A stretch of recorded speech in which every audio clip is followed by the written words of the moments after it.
O presidente Costa e Silva presta o solene juramento nos termos da Constituição, prometendo respeitá-la, promover o bem-estar do Brasil, defender a sua integridade e soberania.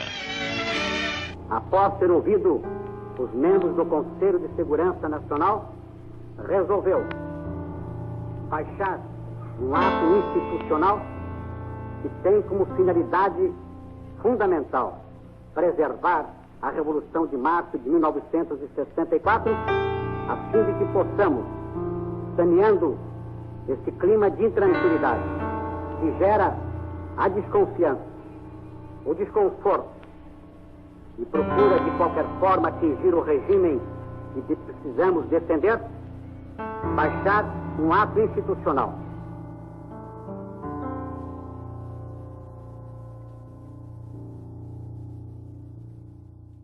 O período imediatamente anterior ao golpe, entre 61 e 64, era um período de efervescência política e cultural muito interessante para a vida estudantil brasileira.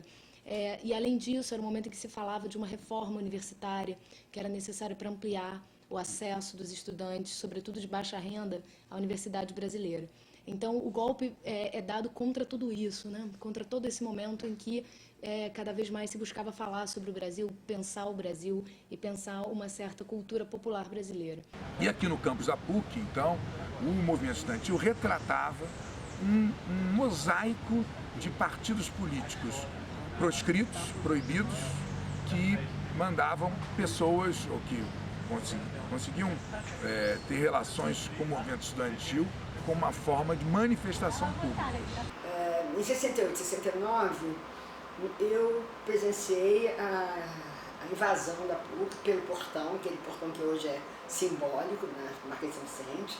Então, quando o golpe é dado, a gente vai ver o que se abate sobre os estudantes, uma repressão muito pesada. Há um clima de suspeição em que não se pode confiar no que se fala em sala de aula. Do lado dos professores é algo muito dramático e do ponto de vista dos alunos também, né? Não saber entre os seus colegas quem pode ser um X9, né? Quem pode estar levando informações para a polícia. Nós sabíamos, a PUC informava que iam ter pessoas dentro da nossa sala, eram pessoas geralmente que destoavam e eles entravam na sala, então era bom você não perguntar, porque não havia resposta e havia problema. Você sabia que era alguém que estava, né, de certa forma, censurando você.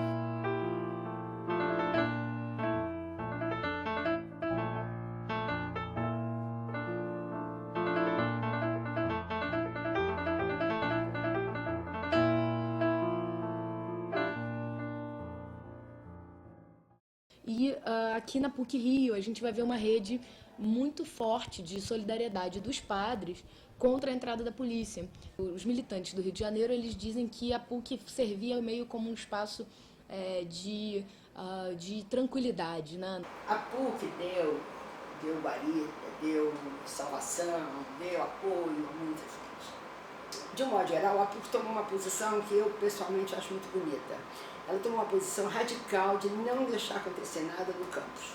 E a PUC abriga também, mais importante até do que abrigar os estudantes na sua organização interna, é também abrigar os professores aposentados compulsoriamente, né, que depois de 68 vão ser demitidos, né, das federais. Dentro daquele que hoje é o grande pilotis, que é o símbolo da PUC, né, na verdade era o símbolo da liberdade. Então ali falava-se tudo. Discutir ideias políticas, cinema, tal. Então tinha um lado humanista de muita conversa, de discussão, que isso perpassava todas as tendências, era o lado bom. Se algum aluno fosse preso, quando você olhava, o reitor já estava dentro do camburão junto. Ele não deixava ninguém sair da PUC sem ele estar presente. Ou melhor, ele ia junto. Agora, era algo que no dia seguinte você podia ter passado o dia inteiro, a noite inteira, acordado. No dia seguinte você não falava para ninguém, nem ninguém te perguntava, a secretária não perguntava, você também não dizia.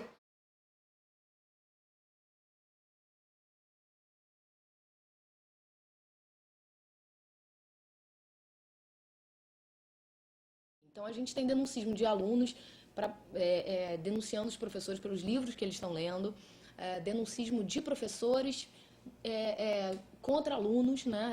Tem um caso célebre de um estudante de agronomia, que fez um trabalho técnico, uma disciplina, dizendo que o sistema de plantio na China era superior ao brasileiro e que o Brasil tinha muito que aprender com a Revolução Socialista da China.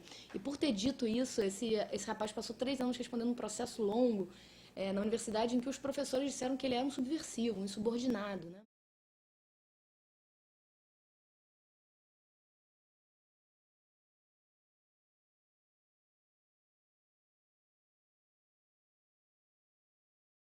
Uma outra coisa que eu acho, nessa época, por exemplo, de aluna, foi a invasão do Bandejão. Nós fomos invadidos 2 vezes, que eu me lembro, né? E uma delas, eu tive bem claro que deveria ser uma Gestapo.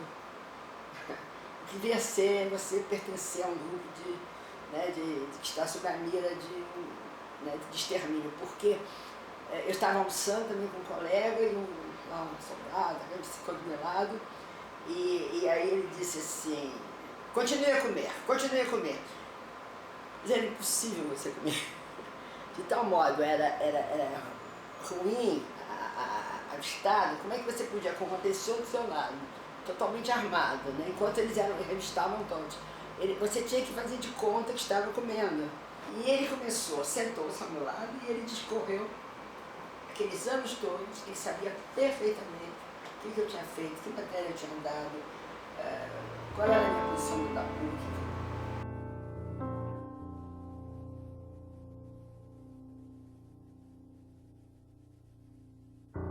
Tem uma entrevista famosa do Newton Cruz, general Newton Cruz, que ele diz: era mole reprimir passeata estudantil, porque eles vinham atacar a gente desarmados.